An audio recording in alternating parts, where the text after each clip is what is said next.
Welcome to the Thrive with Omu podcast, where each week I'll chat with an amazing entrepreneur on their growth journey. They'll be sharing this with us to help and encourage us to take that bold step. Hello. Hi, everyone. Today I have with me this wonderful lady who is going to take us on her life's journey. Her name is Veronica Hanson. Veronica, nice to have you. Thank you for having me. Thanks for staying up so late for me. No, anytime. And Veronica is a speaker and she likes to talk about remote income. Can you tell us what remote income is about? Absolutely. So remote income is income that you can do that is totally location independent. So you don't have to be tied to an office or a physical region of any kind. And there was a lot of people doing this kind of work prior to the pandemic, but once COVID hit, it exploded in popularity. And tell me about it. Yeah, even for myself, I've been a business owner for 17 years, but I would have not told you that I could do my work anywhere. I would have said I had to be in the physical location that I was always doing my work. But then COVID happened and we had to pivot. We had to figure out new ways to do our job. Absolutely. So I turned my regular job into something that I could do remotely. And now 2 years later, it's been working. Awesome. So can you tell us about this journey? Because I know you were going to share with me some setbacks, but I didn't want to hear it. Now I want to hear it. Yes. I mean, it's not easy to take. I have a family. I have a husband and 2 children. It's not easy to take a family and get them on board with leaving, what I would call comfortable lifestyle. We had a house with a white picket fence, that totally classic American dream, like in the movies, people should be happy kind of life. We lived in the suburbs. We had our electric car. We took our kids to private school. We had all the fancy things, all the stuff that any, quote unquote, normal person would say that family should be happy. Everything in their life should be happy. But I just wasn't. And I just knew that there was something missing. And I felt like I was doing my kids a disservice because when they were young, I had this moment where I said, am I just holding my breath until they're out of the house? Like, is there anything else I'm supposed to do for the next 18 years? What is the next 18 years? It just seemed so empty. And I didn't want to feel empty because then your kids see you feeling that way. Yeah. So we changed everything. We just were the people who did the weird stuff. So we went from that life of accumulation to going full on minimalist. We got rid of all of our stuff and we packed our family of 4 into 6 suitcases and we left the country, and we just became a full-time traveling family where we live in different places. So in the last 2 years, we've lived in 4 countries. And currently we live in Tokyo, Japan. Wow. But living in 4 countries, how did it affect the children? I think it taught them things that are not generally thought of as important skills, but I think us adults know they're very important skills, like adaptability, flexibility, change, assimilation, kindness to strangers, understanding other cultures. It taught them money skills, like even just understanding how to exchange money and how to, what is the value of this item? Different currencies. Totally. And that's something that I don't know anybody who is young that knew, in this country, this is how much a burrito costs. And in this country, this is how much a burrito costs. And we understand that kind of correlation. So there was a lot of fringe benefits, I would say, but they're kids. So they get stressed out when there's new things. Yeah. And, I would say there's good things and bad things about doing it, but there's good things and bad things about staying everything. put. Yeah. Everything really has its good side and its bad side. You said to me that you created a life around what people expected of you as against what truly made you happy. Can you explain that a bit? Yes. Everybody in their life has different things that are sort of imposed upon them, whether it's from their family or the neighborhood they grew up in or the society they grew up in. There is certain sort of constraints where this is kind of what's expected from those groups, whether you're in a church group or a school group or whatever. And we build our lives based on those walls, based on what those groups think that people in that group should do. And we're all guilty of this. We all do this, you know, whether that means that you've chased your dream of becoming a doctor and you don't really even want to be a doctor, but that's what your family expected you to do. In my case, it was having my perfect family. And my family's amazing. I love my husband and my kids, but it's basically picture perfect for what people would expect me to do. You know, I got married and then I had the kids and I bought the fancy house. So it was like this linear idea of your life, like it has to go in these steps. And I did that. I did what everyone expected me to do. And so that's why it's very much like people thought I should be happy, but inside I was not, because I did what other people wanted me to do, what society expected me to do, instead of thinking about on a daily basis, what is it that I want to do that's going to make me happy? So what are those things that make you happy now? Because I know you said you're living your best life. Yeah.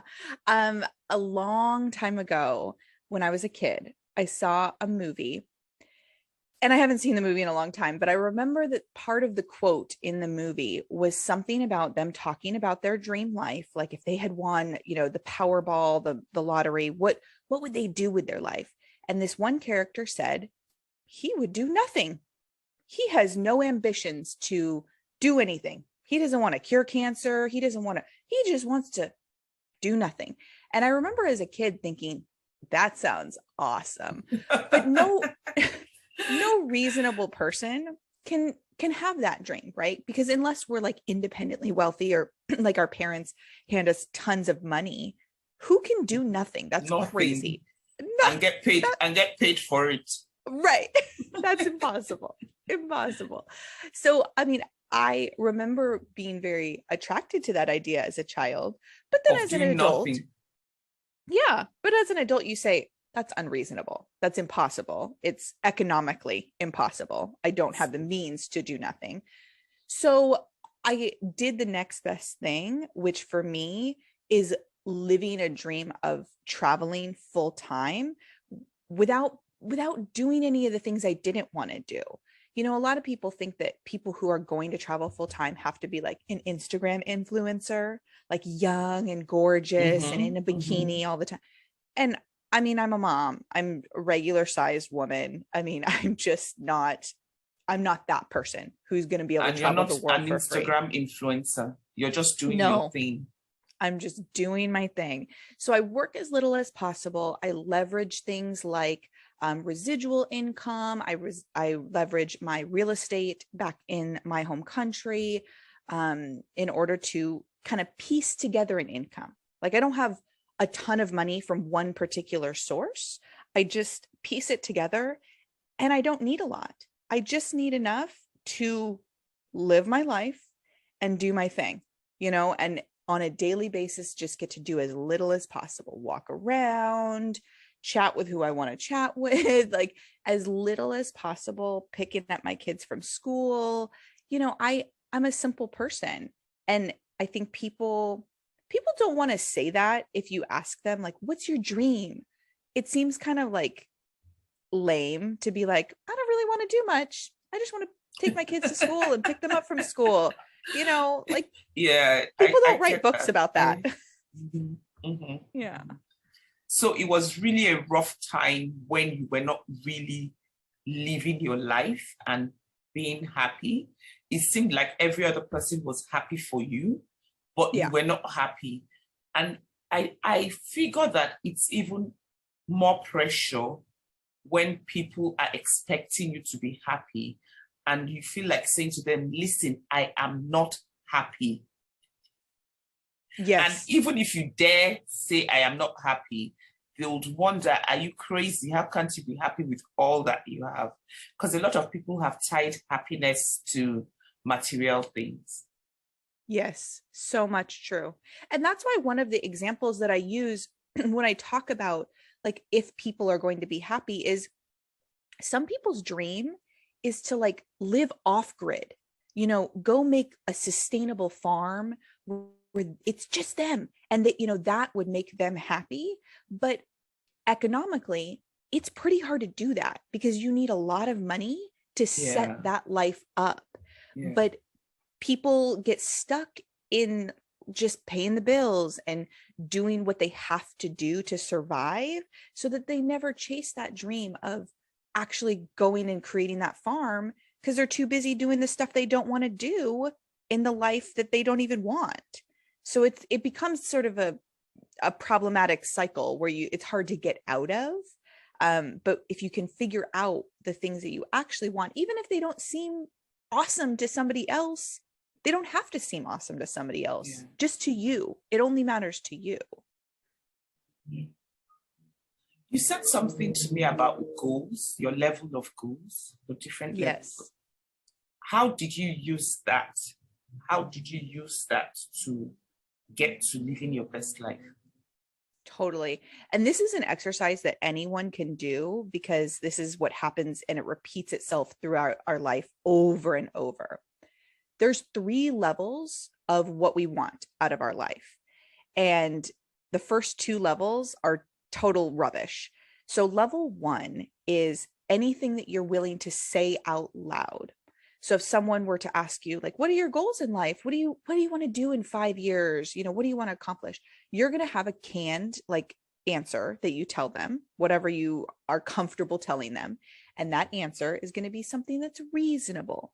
It's going to be something that other person will say, oh, that's awesome. So you're saying pretty much what you think they want to hear as against what you really feel.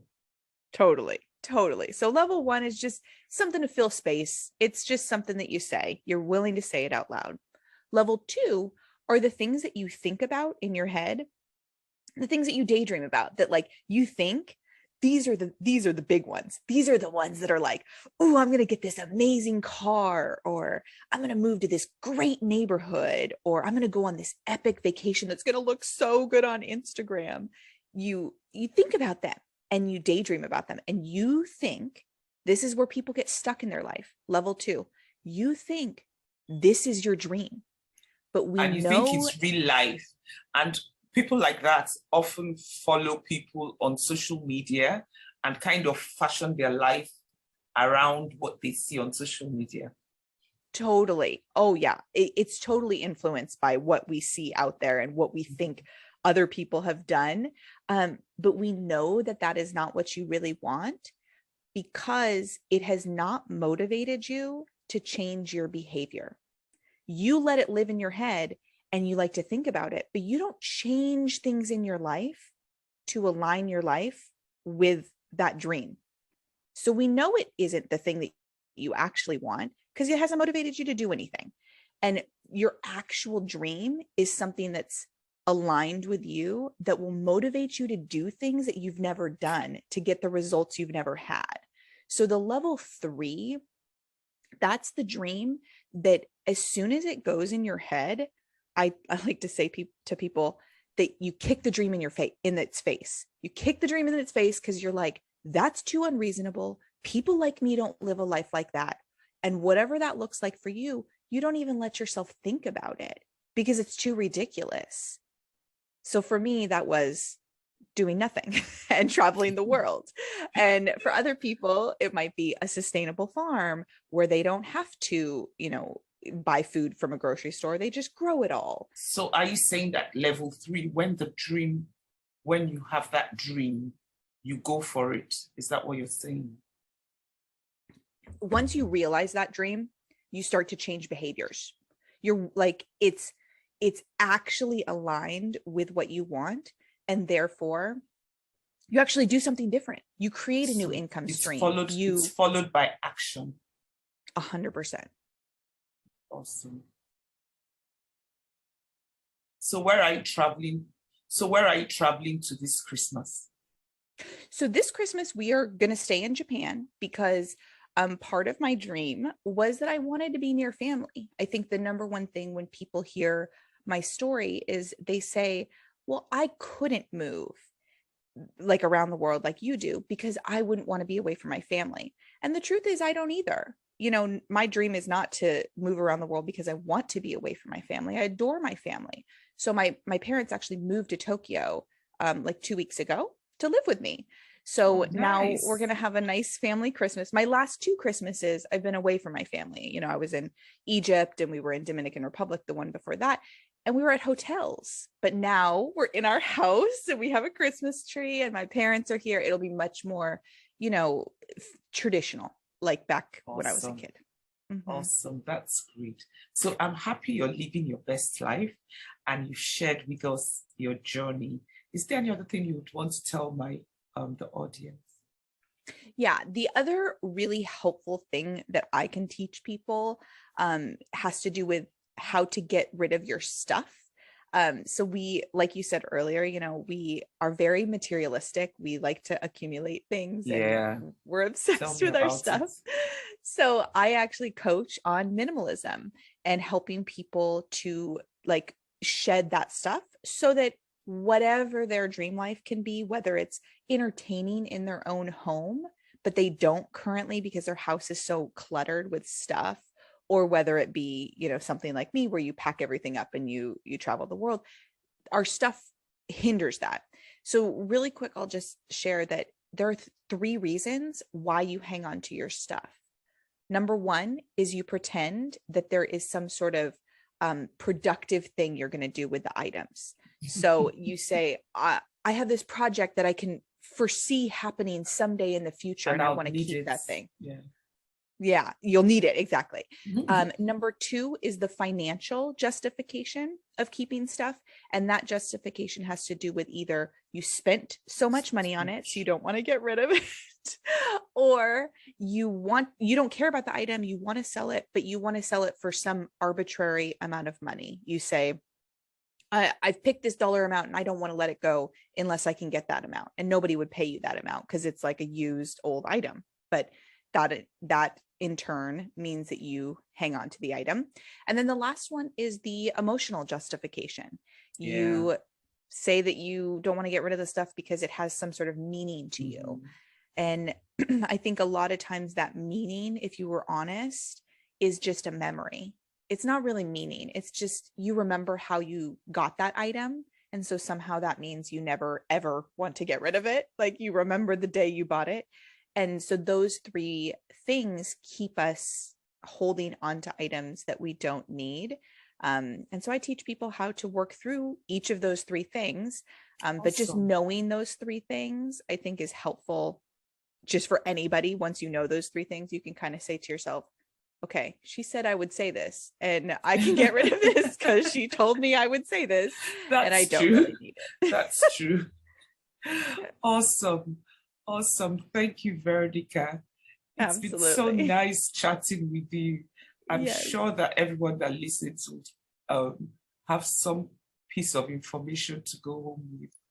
And now I have a guilty conscience because I also need to declutter. I think everyone does, even me. Oh my goodness. I don't want to think about it. I'm not going to listen to this podcast. I certainly am not going to listen to it again very soon.